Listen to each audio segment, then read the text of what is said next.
Os meninos também podem assistir o Fórum de Mulheres, né? Mas bem-vindas as mulheres aqui do Fórum. A gente hoje está concluindo um ciclo dos 16 dias de ativismo no combate à violência contra a mulher. E com muita alegria, no Dia Mundial dos Direitos Humanos, uma agenda muito importante para a gente, que a gente fazemos ações o ano inteiro para chegar nesse dia com uma conta mais justa, né? Melhor assim, para o mundo, para o bem comum, especialmente das mulheres. E hoje eu sou Alexandre Svete, sou do Fórum Regional de Mulheres, estou aqui com a companheira Suzana Inês Basualdo, que também faz parte do Fórum de Mulheres, e nós vamos receber Cláudia Maria Poletti Oshiro, que é mestre na área de violência doméstica e religião pela Universidade Metodista de São Paulo, graduada em Serviço Social pela Faculdade Paulista de Serviço Social de São Caetano do Sul, coordenadora da Universidade de São Francisco, docente da Universidade Anhanguera, vice-presidente da Entre Nós Assessoria, Educação e Pesquisa em Gênero e Raça e membro do Grupo de Estudos de Gênero e Religião. Mandrágora Netmal, é isso? Isso. Possui ampla experiência na área de gestão de políticas públicas, gestão de projetos sociais e assessoria em projetos para a organização do terceiro setor. E é uma especialista que a gente queria muito trazer esse ano todo e está conosco agora. Bem-vinda, Cláudia. Muito obrigada, é um prazer estar aqui com vocês, é um prazer muito grande, né? Eu acho que violência doméstica contra as mulheres é importante discutirmos no nosso cotidiano, é importante as mulheres discutir, os homens estarem discutindo, porque é um tema antigo e muito recente, né? Então, é um prazer estar aqui com vocês, dividir o conhecimento e trocar conhecimento, porque nós aprendemos muito, né, nessa troca. Muito obrigada pelo convite. Bem-vinda. Suzana? Então, Cláudia, a gente começa você faz uma apresentação inicial, né, do tema. Sim. Depois a gente vai lançar algumas perguntas para fazer esse bate-bola. Faço sim. Eu vou, então, colocar a apresentação. Espera aí que ela vai te liberar, né? Vai liberar para você apresentar os slides. Espera aí. Isso, já está liberado? Isso. Já, pode ir. Sim. Eu vou ver como que eu coloco aqui os slides. Suzana, se você puder me ajudar. Se você quer me passar por e-mail, eu passo por aqui. É mais fácil? Melhor. Certo. Vou fazer isso, então. Só um instante, por favor.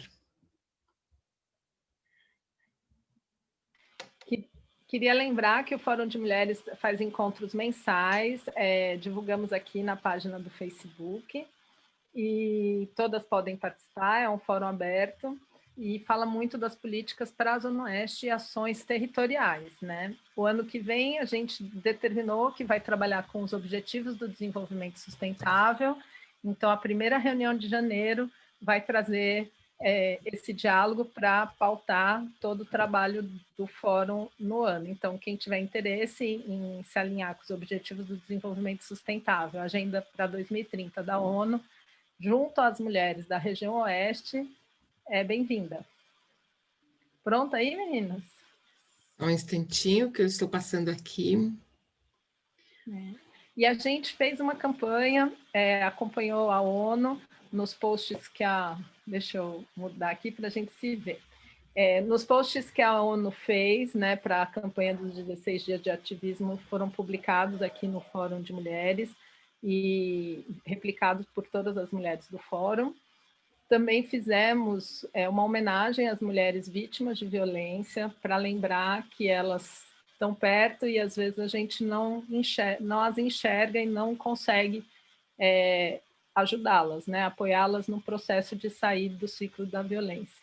Então, a nossa campanha foi baseada nas vítimas da Zona Oeste e com destaque para Marielle Franco, que completou 1000 dias sem resposta sobre a investigação, quem mandou matar a Marielle, e também da assistente social Márcia, que era a coordenadora do CRAS Butantã, e que também foi vítima de violência.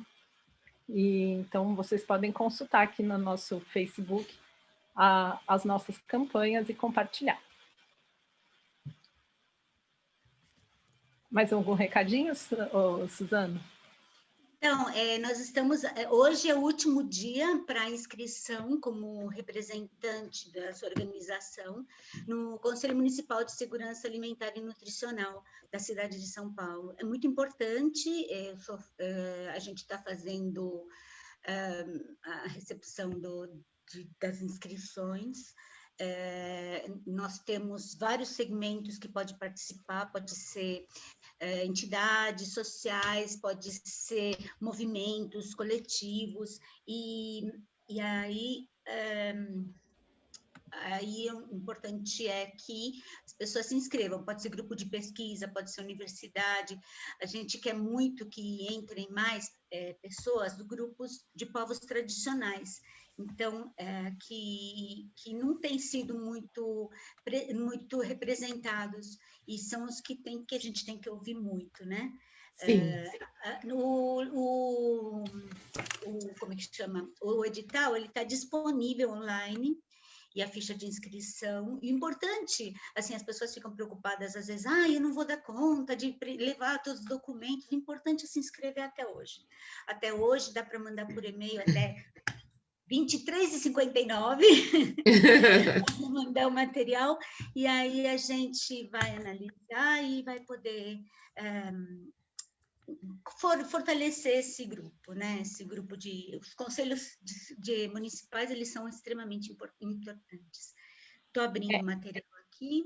Oi, desculpa, Cláudia. E de segurança alimentar, especialmente importante durante a pandemia, a fome é a primeira preocupação depois da saúde, né? É alimentar a população, como esse alimento ia chegar à população, conta do isolamento e todas as dificuldades, e recurso também financeiro, né? Então, para ninguém passar fome.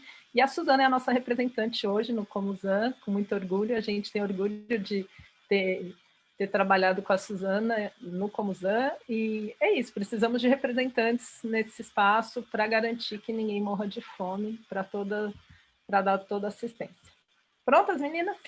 Pronto. Temos a Érica já nos acompanhando. Então, a Érica, nossa batalhadora aí, pelo parto normal, pelo curso de doulas no SUS, ela é a nossa formiguinha ordeira que continua aí cuidando das maternidades, em relação especialmente com o Mário Dene, com o Hospital da USP, que são as referências de nascimento no nosso território. Um beijo, Érica. Valeu, guerreira. Que bom. Cláudia, bem-vinda, estamos nas suas mãos. E vamos começar. Vamos lá. Então, hoje nós vamos tratar de um assunto fundamental, né? Fundamental desde os primórdios aí, né? E eu acho que, não particularmente, mas nesse momento que nós estamos vivendo de pandemia, é um assunto que nós precisamos discutir, nós precisamos olhar para isso.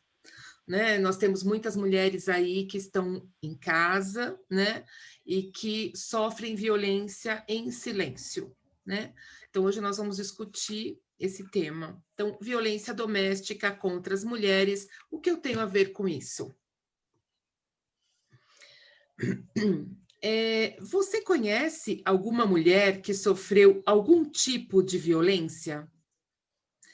Quando nós fazemos essas perguntas, né, eu escolhi hoje trazer uma reflexão individual e é uma reflexão coletiva, mas quando nós perguntamos diretamente a você, né, faça essa reflexão. Você conhece alguma mulher que sofreu algum tipo de violência? Pode passar, Su, por favor. Você já ajudou alguma mulher em situação de violência?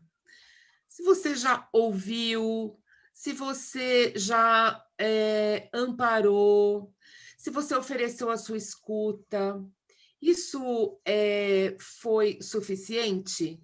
Você já buscou ajuda externa de um técnico assistente social ou psicólogo, já encaminhou ela para a delegacia ou para algum serviço da assistência social, seja centro de referência da assistência social, que são os CRAS, ou centro especializado de assistência social, que são os CREAS. Você já ajudou alguma mulher? Você já sofreu algum tipo de violência doméstica? Ou algum outro tipo de violência? Por que você acredita que as mulheres sofrem violência? Por que que isso? Por que que você acha? O que que você entende? Por que que você acredita que elas sofrem violência? Pode passar, Su.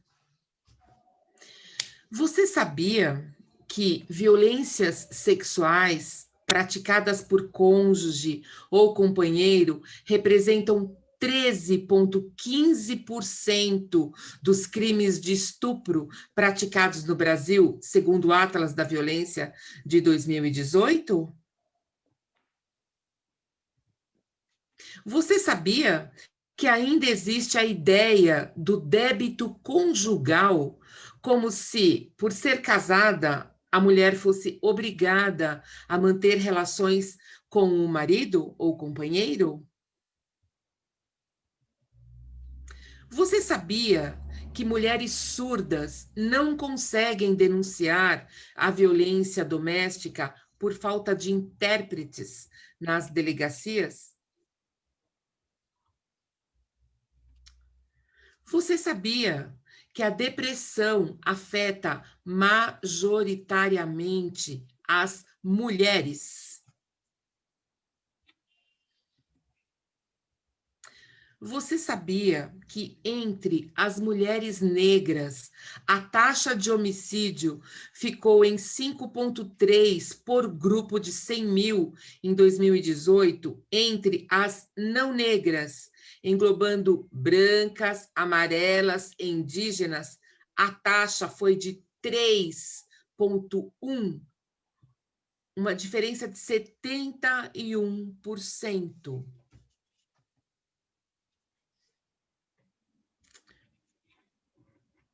Pode passar, por favor.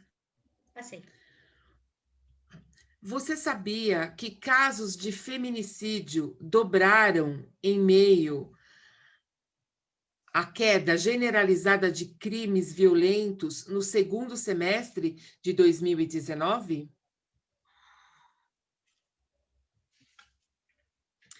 Você sabia que, segundo a Organização Internacional do Trabalho, as mulheres são as mais expostas à pobreza, às doenças e às epidemias? Você sabia que as mulheres têm menos acesso que os homens à terra, ao crédito, à capacitação justa, de qualquer inserção a cursos, elas têm menos acesso que os homens? Você sabia que as mulheres ainda recebem 30% a menos que os homens em muitas empresas, fazendo as mesmas coisas, tendo as mesmas atribuições, só por serem mulheres? Você sabia que quase metade das mulheres no mundo foram mortas pelos seus companheiros íntimos?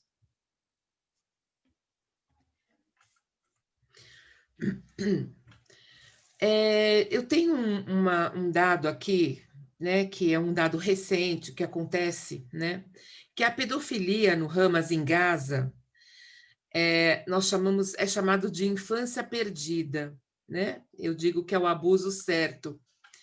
Meninas noivas de 4 a 10 anos, elas são presentes de $500, são crianças, né? Que são presentes. O Centro Internacional para a Pesquisa sobre Mulheres estima agora que existem 51 milhões, ainda hoje, de noivas infantis vivendo no planeta Terra, e quase todas em países muçulmanos. quase 30% dessas pequenas noivas apanham regularmente e elas são molestadas por seus maridos no Egito. Mais de 26% dessas crianças sofrem abuso similar na Jordânia. Todo ano, 3 milhões de garotas muçulmanas são submetidas a mutilações genitais, de acordo com a Unicef. Essa prática ainda não foi proibida em muitos lugares da América. Então, este é um dado, né, que é real, é um dado que pode não acontecer aqui no nosso país, mas são mulheres, são crianças, que acontecem em outros países. É uma realidade. Pode passar, Su. Tá indo, peraí. Isso. Um outro dado que eu escolhi, né, trazer dentre muitos, né, eu escolhi alguns.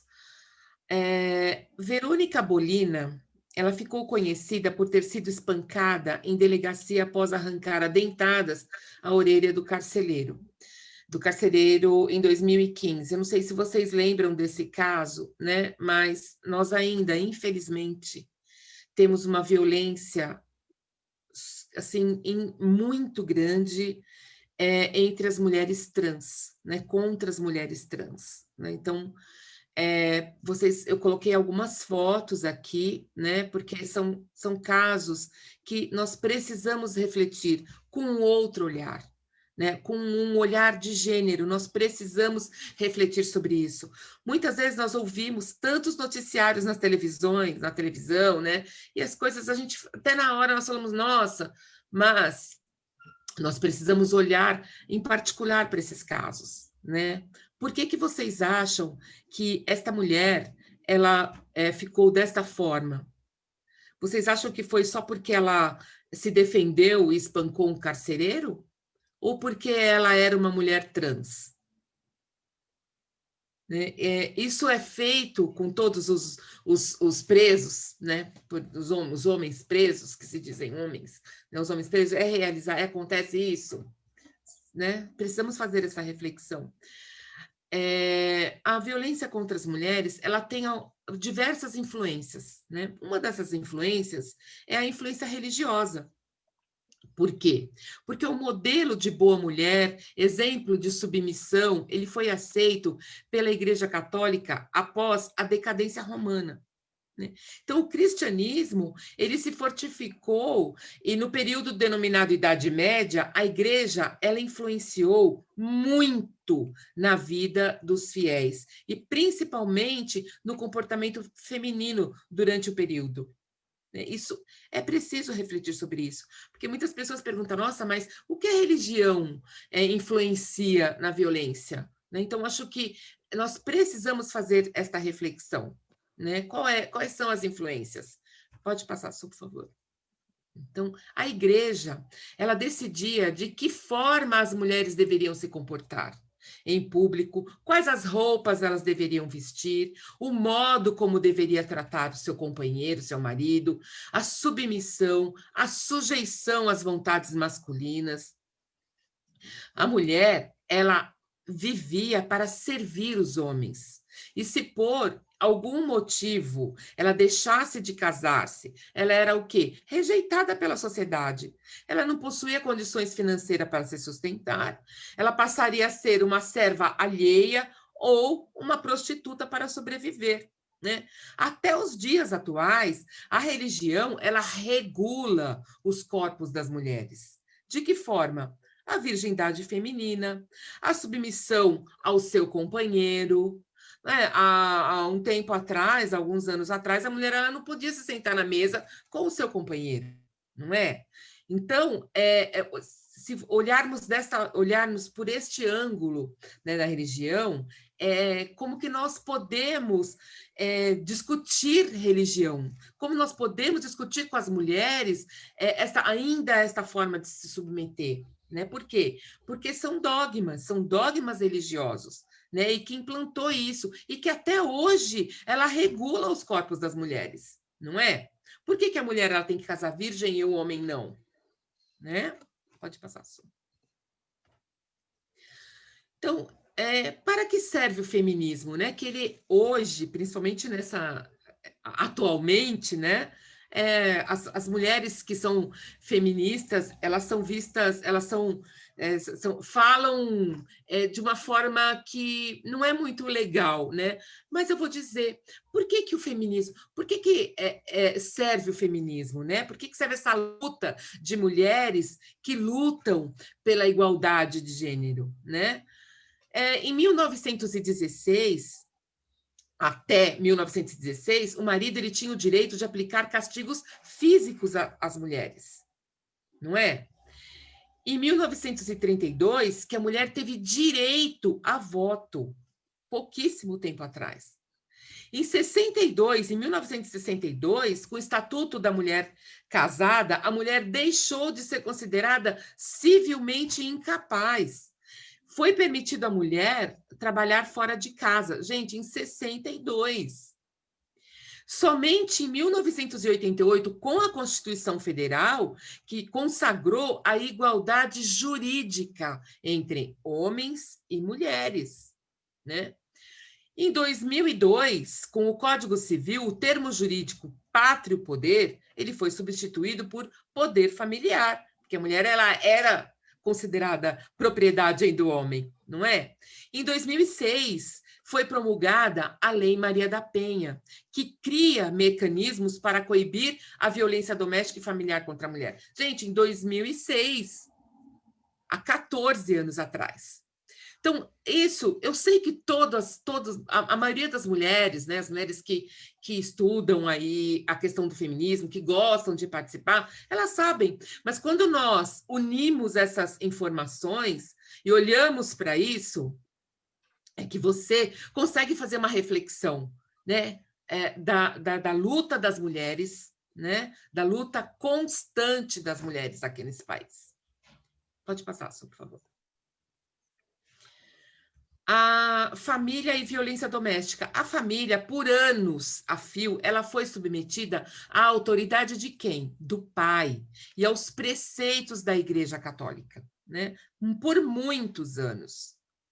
Ocorrendo, então, um desprestígio da figura da mulher, que existia para servir a sua família na função de esposa e de mãe, como também da supressão dos direitos de voz ativa dos filhos. Quem decidia o castigo, quem decidia eram os homens, eram os que eram considerados os chefes de família, né? No seu próprio convívio da família. Por quê? Porque esses estavam à mercê do crivo da vontade do patriarca, no gerenciamento de suas escolhas. Ele decidia, porque era homem, porque tinha o poder, né? Pode passar, Su. O termo, por que é importante falar sobre gênero? Né? Porque, mas essa palavra, né, ela hoje em dia ela está tão assim, uma discussão tão, muitas vezes é proibido, né? Ela está aí, mas por que é importante discutir gênero? O termo gênero, ele explicita o fato de homens e mulheres serem produtos do meio social. Por quê? O que isso quer dizer? No meio social, por quê? Porque o meio social ele é carregado de culturas, de valores, não é? O gênero ele exclui totalmente a naturalização dos sexos. Não é porque você nasceu com sexo masculino que você vai se comportar daquela maneira. Não é porque você nasceu do sexo feminino que você vai se comportar daquela maneira, porque isso depende da cultura de cada país, de cada lugar, dos valores, não é? Embora haja diferença física entre homens e mulheres, os comportamentos diferenciados das pessoas segundo o sexo masculino e feminino, ele não se deve a questões de ordem natural, né? Não é natural. Deixa eu só um instantinho que eu vou carregar meu computador. Está acabando a bateria.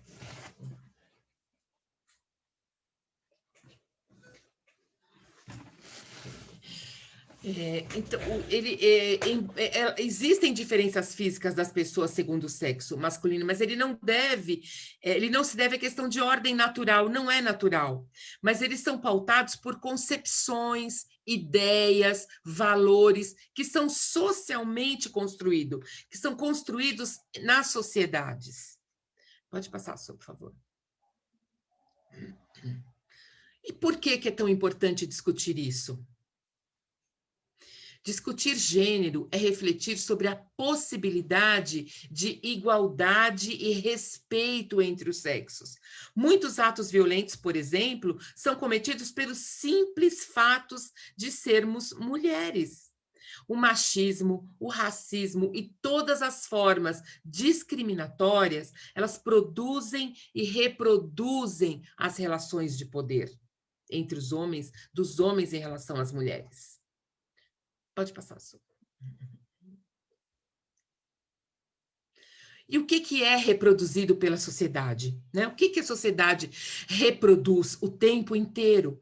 A sociedade, ela reproduz como o poder é estabelecido e qual papel as mulheres e homens devem exercer, como as mulheres devem se comportar, quais os ambientes elas podem frequentar, a quem ela deve respeitar e por aí vai.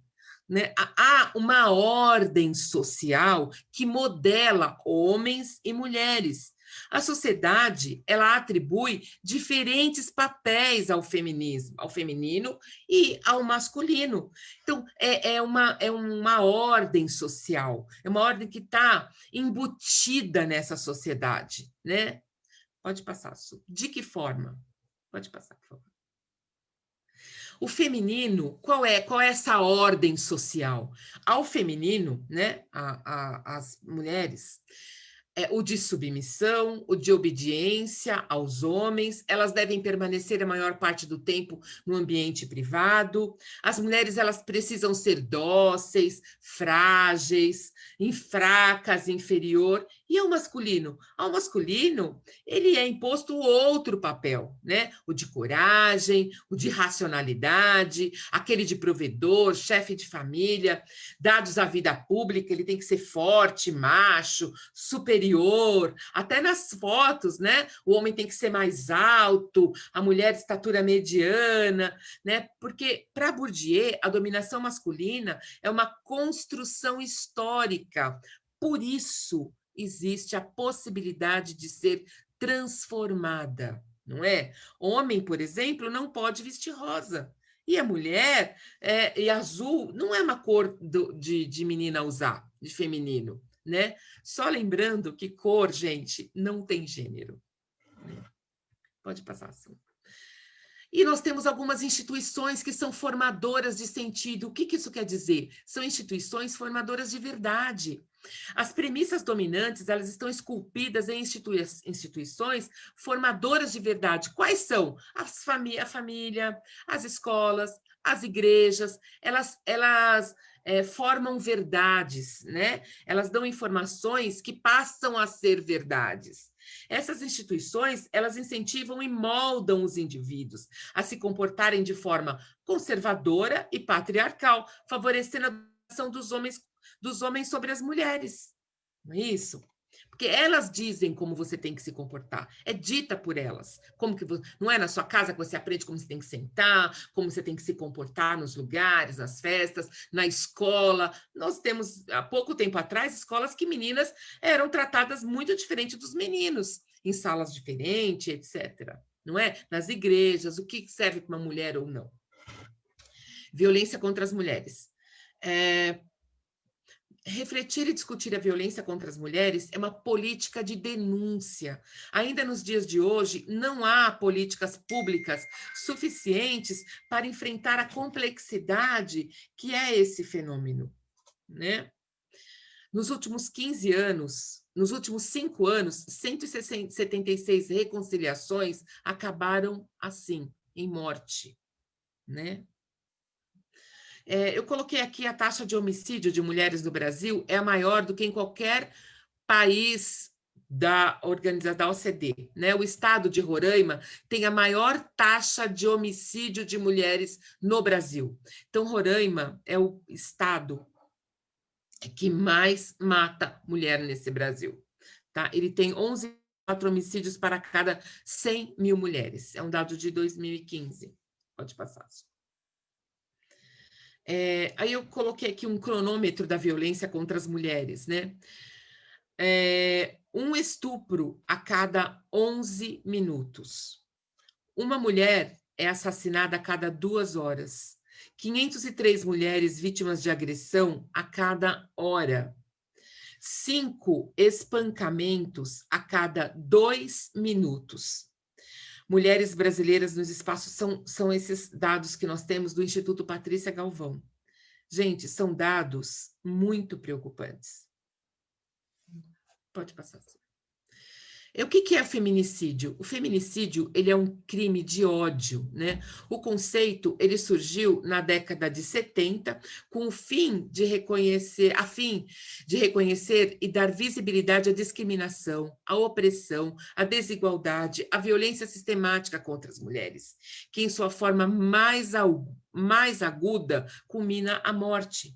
Essa forma de assassinato não constitui um evento isolado e nem repentino ou inesperado. Ao contrário, ele faz parte de um processo contínuo de violências, cujas raízes são misóginas, né? Elas caracterizam o uso da violência extrema. Inclui uma vasta gama de abuso, desde verbais, físicos, sexuais, como estupro e diversas formas de mutilação e de barbárie, né?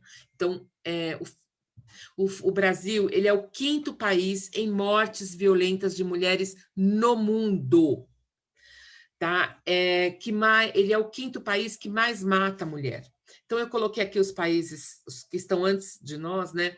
Nós perdemos somente para El Salvador, Colômbia, Guatemala e Rússia. E o Brasil é o 5º país. A violência, ela está ligada ao poder, no desejo de exercer o poder, no desejo do homem se manter no poder, quando ele se vê perdendo o poder, né? Então, nós podemos linkar essa violência, né? Ligar essa violência a esses, ao meu ver, essas características, né? Nós estamos vivendo atualmente uma ressignificação da violência. Ainda bem, pois há muito pouco tempo atrás, as mulheres que sofriam violência doméstica, elas não tinham direito nem de denunciar, pois o que acontecia dentro dos lares, lá deveria ser resolvido. Lembra? Tinha até aquele ditado, né? Briga de marido e mulher não se mete a colher. Então, elas sofriam violência e eram obrigadas a ficar caladas. Então, hoje, isso está sendo ressignificado, né? Nós estamos caminhando para um mundo sem violência. Estamos muito longe ainda, né? Nós precisamos unir forças para isso. Pode passar, Su. Quais são as formas de violência contra as mulheres pela Lei Maria da Penha, né? Violência física, violência sexual, violência psicológica, violência patrimonial e a violência moral. Essas são as 5 formas de violência de acordo com a Lei Maria da Penha. A violência sexual, a cultura de estupro, ela está presente em todas as fases da vida da mulher, né? Mais do que um desejo de atender a um impulso sexual, o estupro é um instrumento de poder, né, de dominação. Tá? Cerca de 43% das vítimas desse crime possuem menos de 14 anos de idade. Esse é o chamado de estupro de vulnerável. Então, desde meninas, as mulheres têm medo, né? Agora, estamos vivendo um momento, um contexto de pandemia, né? E é muito preocupante. Então, a coexistência forçada entre casais, no contexto do isolamento, o estresse econômico crescente, o medo de adoecer pelo Covid, eles são gatilhos para a violência doméstica contra as mulheres dentro dos seus lares, né? A crise do Covid, ela amplia a desigualdade que produz a violência doméstica no cotidiano. Ela intensifica a sinergia de violências produzidas pela vulnerabilidade social. O medo e o risco real de infecção e adoecimento pelo Covid Ele é, por sua vez, muitas vezes desqualificado, né? Ou minimizado pelo governo federal, pelo nosso governo federal. E seus aliados locais, que sem garantir condições para que as mulheres fiquem em casa, impõem escolher entre o desemprego e a fome ou a exposição ao vírus, além de desqualificar as evidências sobre a dimensão estrutural da violência contra a mulher. Então, é preciso refletirmos sobre isso, né? É uma situação que vivemos atualmente, né? E quais são as consequências para as mulheres que sofrem violência doméstica? Geralmente, elas são mulheres que possuem renda inferior a outras mulheres, possuem menos expectativa de vida, desenvolvem doença mental e depressão com maior frequência, possuem baixa autoestima, né? Elas são muito mais propensas ao suicídio, são mulheres que fazem menos exames preventivos e menos sexo seguro. Além disso, as mulheres que sofrem violência doméstica, elas possuem menores salários, porque necessitam muitas vezes faltar nos seus empregos quando estão com hematomas aparentes, quando não conseguem sair de suas casas. Por que as mulheres permanecem... porque as mulheres que sofrem violência permanecem na relação. E nós ouvimos o tempo inteiro, né? Jargões, não é? Da sociedade. Mas apanha porque gosta, apanha porque quer, essa gosta de apanhar, porque está com ele, não é? Mas não é bem assim. Elas são estigmatizadas. As mulheres, além de sofrerem violência, ouvem de amigos, parentes, vizinhos, frases estereotipadas, não é? Como eu acabei de falar, gosta de apanhar, ou não acredita, é mentira, mas ele parece ser uma pessoa tão boa, ele é trabalhador e por aí vai. Não é? Então, o medo de ser assassinada pelo agressor é um item importante para que as mulheres permaneçam numa relação conflituosa. O desmonte de uma família idealizada, aquela família que é idealizada pela sociedade, né? Aquela princesa, aquela família, né, que é muito feliz, aquela família doriana mesmo, né? E as mulheres são frequentemente culpabilizadas pela família e por toda a sociedade. Se uma família não der certo, a responsabilidade é de quem? É da mulher. Não é dos próprios filhos, não é isso? Porque eles aprendem na sociedade. E a própria religião, ela é também um dos itens muito comum que impede que as mulheres se livrem de seus agressores, não é? Ruim com ele, pior sem. O que Deus uniu, o homem não separa, não é? Então, eu estou trazendo itens para que sejam refletidos. É importante reflexões. Aí eu acho que volta só um pouquinho, né? Eu acho que eu convido vocês, que tal a prática da sororidade, não é? Então, o que é sororidade? É a união entre as mulheres. É respeitar as escolhas de outra mulher e não julgá-las. É não disputar ou estimular a rivalidade entre as mulheres. É não reforçar o estereótipo ou reduzir uma outra mulher. É agir com respeito e admiração por outra mulher. É ter empatia e companheirismo por outra mulher. É nos apoiarmos, nos tratarmos como irmãs. Nos ajudarmos. Então, que tal a prática da sororidade? Muito obrigada. Termino aqui a minha apresentação. Estou aí disponível para perguntas. Obrigada. Bom, muito bom. Obrigada, Cláudia. Uma ótima reflexão.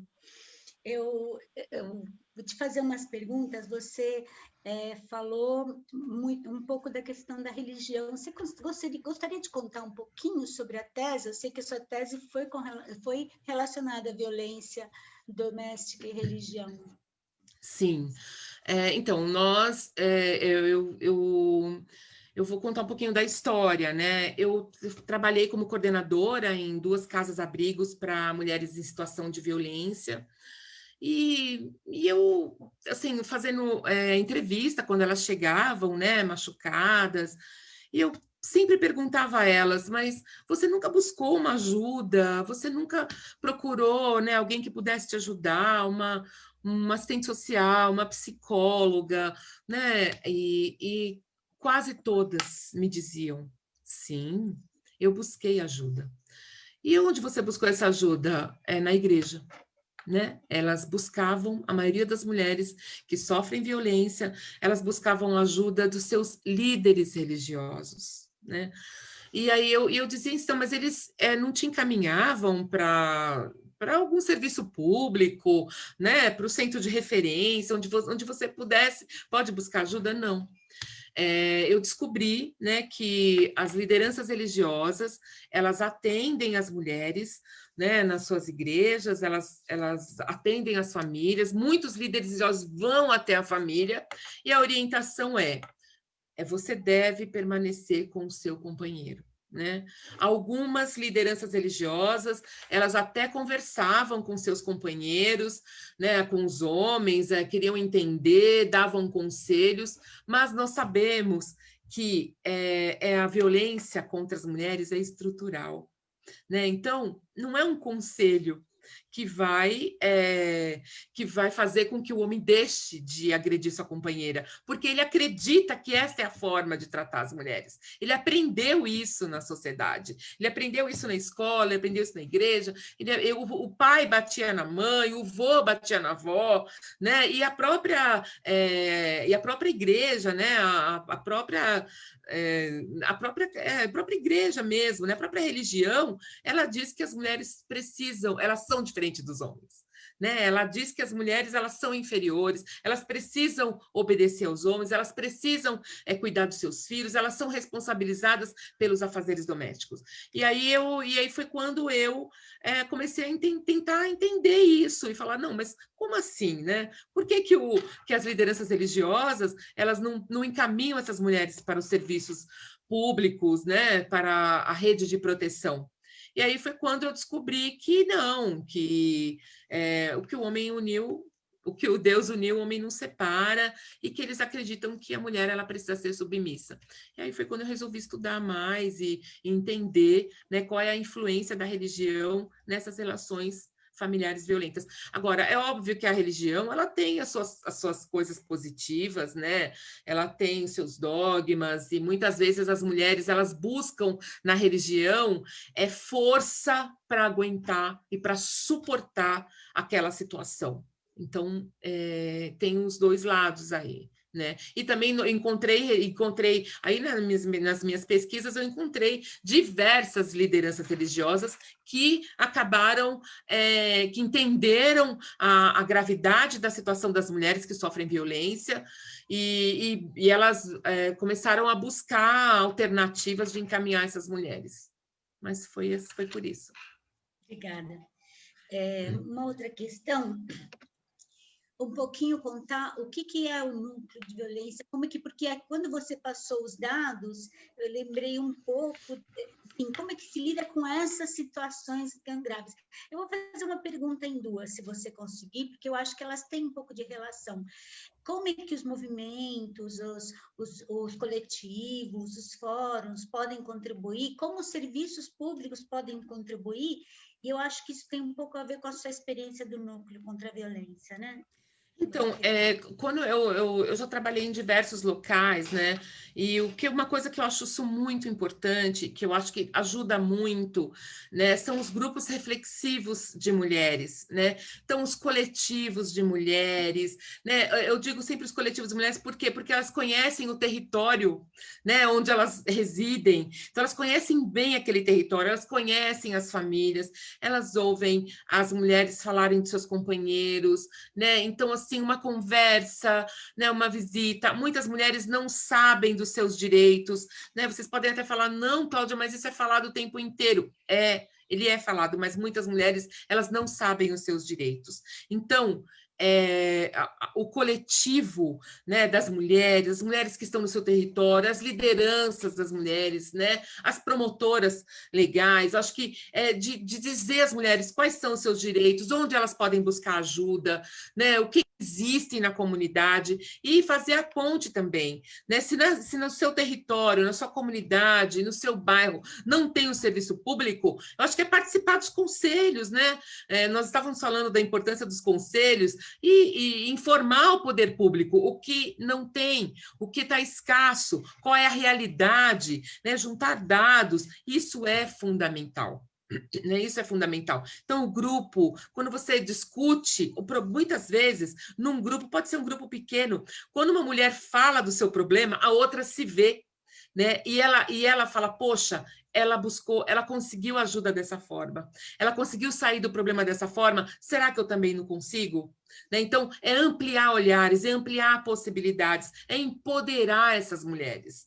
Né? Acho que estamos num momento aí fundamental, né? As mulheres, elas precisam se sentir empoderadas, elas precisam se sentir que estão sendo apoiadas, que existe lei, né? E que existe aí elas não estão sozinhas, que existe um coletivo de mulheres por trás. Né? Então, elas não estão sozinhas. Acho que é isso. Eu vou fazer mais uma pergunta que eu tenho aqui, enquanto você falava, porque assim, quando você falou que quando o homem se vê perdendo poder, é um momento crítico, né? Então, como é que a gente faz? O que se faz com relação aos homens? Porque, na verdade, a relação ela acontece por dois lados, né? Dois modos de educação, duas formas que a educação deu para a gente, que a sociedade deu para a gente. Então, como que a gente a Lei Maria da Penha, eu acho que uma das coisas que eu mais admiro na Lei Maria da Penha, ela é maravilhosa, né? Mas uma coisa que eu admiro muito na Lei da Penha é a reflexão de homens. Né, quando os homens cometem a violência contra as mulheres, eles são sim culpabilizados, responsabilizados, né, obviamente, mas uma das condições é que eles participem dos grupos de masculinidades. Né? Então, isso... E, gente, o que é um grupo de masculinidade? Nada mais é do que reflexão. Como é ser homem? Né? O novo homem desse século. O que é ser homem? Será que ser homem é aquilo que eles aprenderam? Ser homem é aquele que precisa estar no poder? Você precisa estar no poder o tempo inteiro? Ser homem é aquele que precisa comprovar a sua masculinidade o tempo inteiro? Ser homem é aquele que precisa bater na mulher para se garantir como o chefe?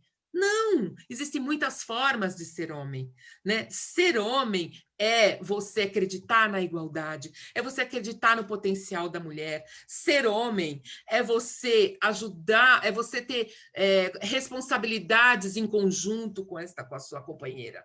Né? Ser homem é você olhar com igualdade para a sua companheira. Né? Então, acho que essas reflexões são muito importantes. Ale, você quer fazer alguma pergunta?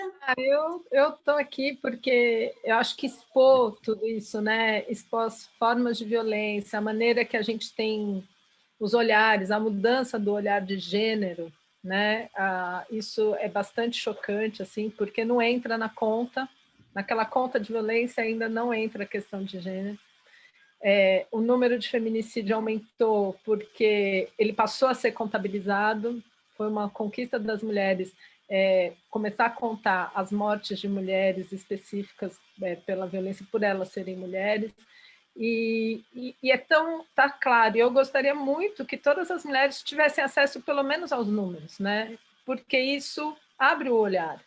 Né? Você vai deixar a sua prima ser a próxima, a sua vizinha, você vai ouvir uma briga de casal, e essa é a pior coisa, é você ouvir uma briga de casal e você não ter certeza que aquela mulher está segura, né? Você, enquanto mulher, na sua casa, com seus filhos. Então, é uma insegurança geral para a sociedade, quando a gente poderia estar vivendo uma sociedade mais amiga, né? Mais cuidadora, mais zelosa. E o poder, essa relação de poder, e do dinheiro também, né, do recurso financeiro, né, da sobreposição, porque é onde a mulher não consegue pagar suas contas, que ela fica dependente desse homem violento.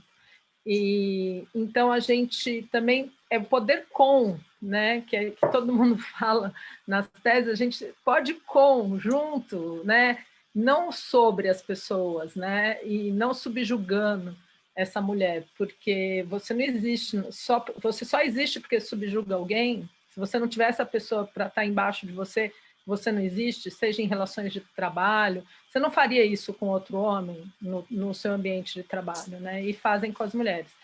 E também queria ressaltar uma coisa que veio muito nos últimos dias, que é a violência dos esportes, né? Então, esses ícones esportivos muito poderosos, com salários, fazendo festinhas, e a coisa acontece, sempre tem uma mulher que é vítima nesse espaço, né? No contrato delas não está escrito isso, no deles parece que vem um contrato, você tem o direito porque você tem muito dinheiro, você é o rei, então também me chama muito a atenção como uma pessoa tão ligada à saúde, né, o esporte que traz saúde, traz consciência, traz recurso para uma base da população que talvez não conseguiria na profissão, né, no quadro econômico, que não seja, a cultura e o esporte, elas estão à parte da economia. E quando a pessoa alcança esse lugar, né, de sucesso numa carreira esportiva, ela parece que vem junto o abuso. E aí eu não sou culpado, né? Era uma festa, é uma coisa muito... Então é isso, eu estou muito feliz com a sua exposição, Cláudia, assim, acho que é o passo a passo, é o aprendizado, trazer mais mulheres para essa consciência, para esses números. Acho que a parte da indignação, talvez se elas estivessem aqui participando um pouco mais, mas é de uma indignação a gente ficar nesse lugar, né? Achar que não tem nada para fazer, mas a gente pode fazer juntas. Então, a sororidade, o último slide, é o que explica, é o que mais a gente tem que trabalhar entre as mulheres, né? Porque o padrão patriarcal, esse modelo mental também está nas mulheres.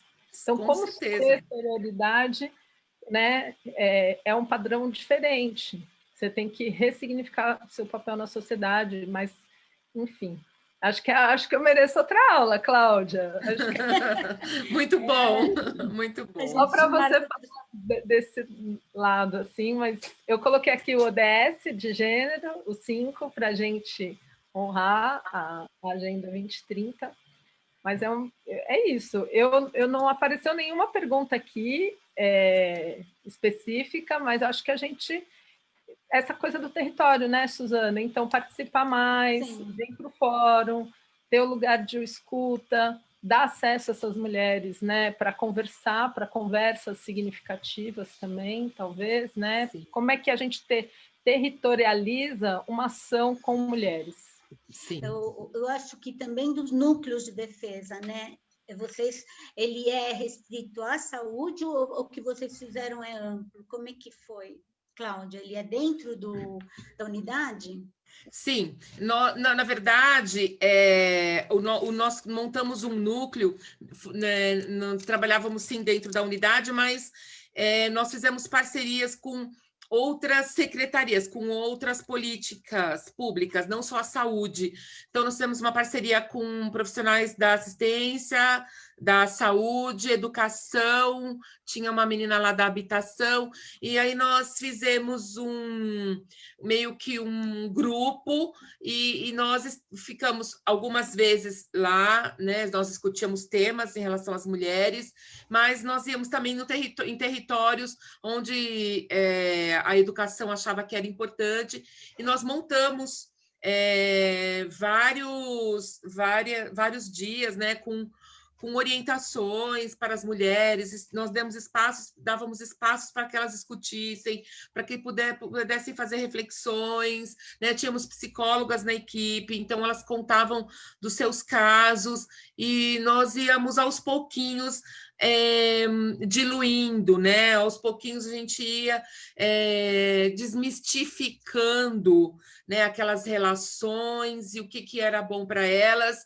e encaminhando para alguns locais, e foi uma coisa muito bacana, assim, acho que ainda está lá o núcleo, né? E aí nós começamos a apresentar para diversos serviços o nosso trabalho, e foi se ampliando. Então, eu acho que é isso, né? Se você tem profissionais que querem discutir sobre a violência contra as mulheres, né, que têm acesso às mulheres, eu acho que qualquer local, né, ir até o território, né, eu acho que qualquer local é local para que a gente possa discutir, né, para que elas possam falar o que está acontecendo com elas, e aí os técnicos enfim, pode ajudar e encaminhá-las, né, para que possa ajudar elas a sair dessa situação de violência. Eu acho que só essa experiência já dá um outro encontro, né? Sim. Mas, assim, como ele começou a partir das unidades públicas, né? Unidade básica de saúde, tudo, a gente tem que pensar se a gente pode fazer alguma coisa enquanto sociedade civil provocar, né? O que vocês Sim, fizeram. provocar, sim, discussões e ampliar. Tá certo, obrigada, viu? Da minha parte eu achei ótimo, agradeço muito você ter vindo. Eu que agradeço o convite. Are?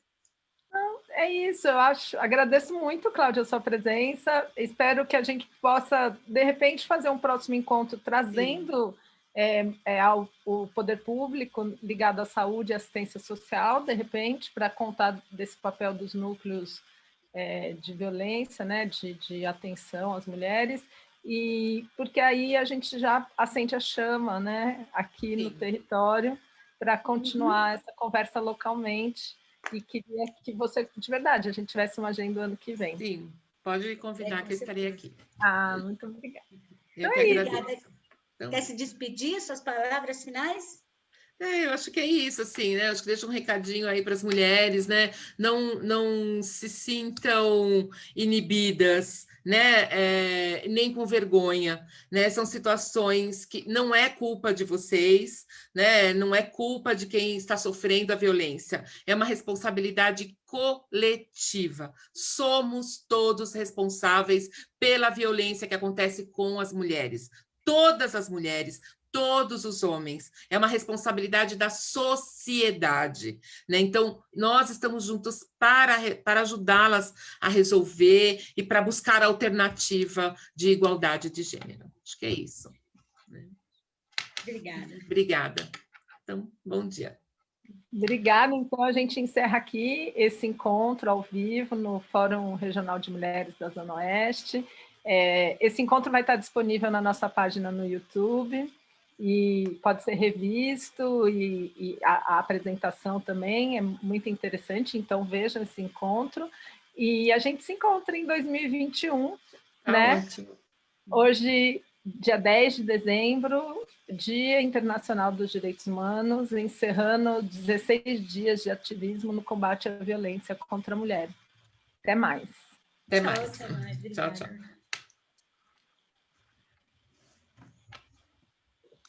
Saímos do ar? É sempre um encerramentinho, assim, né? Aquela amarração. Foi ótimo. Cláudia, como sempre. Que bom. Gostei. Mas a gente vai, eu acho que uma saída, Ale, você não acha a gente trazer ela para fazer essa juntada do povo das UBS, sei lá, tentar